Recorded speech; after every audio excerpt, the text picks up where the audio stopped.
السلام علیکم ورحمۃ اللہ وبرکاتہ۔ آج ہم تختے نمبر 8 پڑھتے ہیں۔ یہ مدہ و لین کے بارے میں ہے۔ حروف مدہ 3 ہیں، الف واو یا، یہ تینوں حروف مدہ کہتے ہیں۔ اور اگر الف سے پہلے زبر ہو تو الف مدہ، اور واو ساکن سے پہلے پیش ہو تو واو مدہ، اور یا ساکن سے پہلے زیر ہو تو یا مدہ کہتے ہیں۔ آئیے پڑھتے ہیں، آپ بھی ہمارے ساتھ پڑھیں۔ اعوذ باللہ من الشیطان الرجیم، بسم اللہ الرحمن الرحیم۔ با زبر الف با، با پیشوا بو، با زیر یا بی، با بو بی۔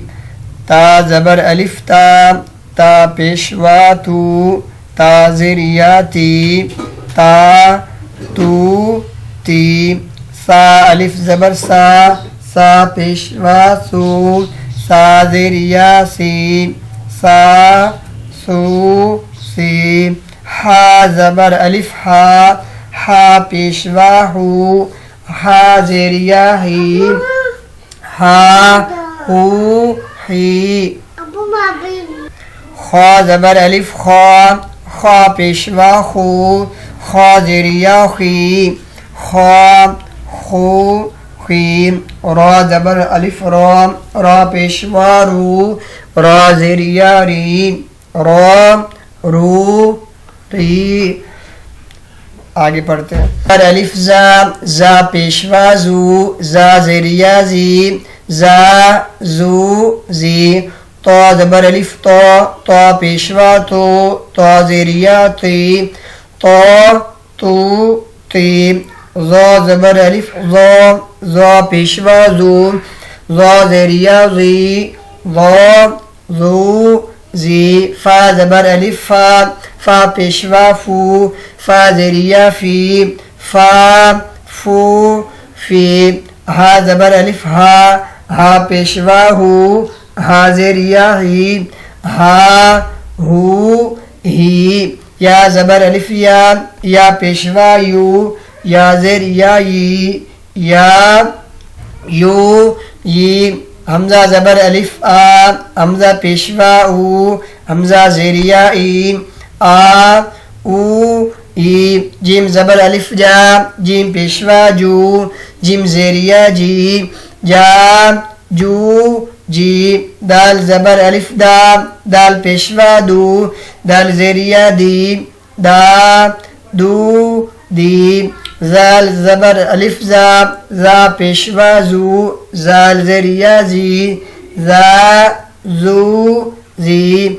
سین زبر الف سا، سین پیشوا سو، سین زیر یا سی، سا سو سی۔ شین زبر الف شا، شین پیشوا شو، شین زیر یا شی، شا شو شی۔ صا زبر الف صا، صاد پیشوا سو، صا زیر یا سی، صا سو سی۔ ضاد زبر الف ضا، ضاد پیشوا ذو، ضا زیر یا ذی، ضا ذو ذی۔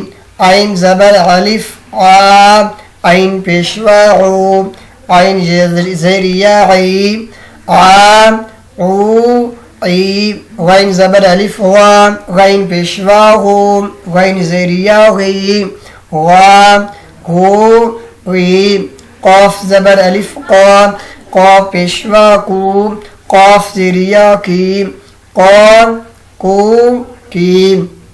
کاف زبر الف کا، کاف پیشوا کو، کاف زیر یا کی، کا کو کی۔ لام زبر الف لام، لام پیشوا لو، لام زیر یا لی، لا لو لی۔ میم زبر الف ما، میم پیشوا مو، میم زیر یا می، ما مو می۔ آگے نون زبر الف نا، نون پیشوا نو، نون زیر یا نی، نا نو نیم۔ وا زبر الف وا، وا پیشوا بو، وا زیر یا وی، وا وو وی۔ انشاءاللہ آپ اس کی مشق کریں تو اس کا بہت زیادہ فائدہ ہوگا۔ مشق کرنے کی یہ طریقہ کہ آپ کسی ایسی جگہ میں بیٹھیں جہاں شور نہ ہو رہا ہو، بچوں کا شور نہ ہو، اور اونچی آواز سے پڑھیں، ساتھ ساتھ پڑھیں، انشاءاللہ آپ کا تلفظ ٹھیک ہو جائے گا۔ اللہ سے دعا اللہ تعالی ہمیں قرآن مجید صحیح پڑھنے کی توفیق عطا فرمائے۔ تو دل جمی کے ساتھ اس کی مشق کریں، انشاءاللہ بہت فائدہ ہوگا، اور اپنے بچوں کو بھی یاد کرائیں۔ یہ بیس ہے قرآن مجید کی قاعدہ، جس کا یہ نورانی قاعدہ جو آدمی تلفظ کے ساتھ پڑھ لے گا، ادا کر لے گا، انشاءاللہ اس کا قرآن مجید اچھا پڑھا جائے گا۔ جزاکم اللہ خیرہ، آسن جزا۔ اگر آپ ہم سے قرآن مجید آن لائن پڑھنا چاہتے ہیں تو ہمارا واٹس ایپ نمبر نوٹ کر لیجئے، آپ اس پر رابطہ کر سکتے ہیں۔ یہ ہمارا پیج ہے واٹس ایپ کا، یہ ہمارا واٹس ایپ نمبر ہے، اور اسکائپ پر اگر آپ رابطہ کرنا چاہتے ہیں تو آپ اسکائپ پر بھی رابطہ کر سکتے ہیں۔ جزاکم اللہ خیرہ۔ اللہ ہم سب کا حامی و ناصر ہو۔ اللہ ہمیں قرآن مجید پڑھنے کی اور اس پر کما حکم عمل پیرا ہونے کی توفیق عطا فرمائے۔ وما توفیقی الا باللہ۔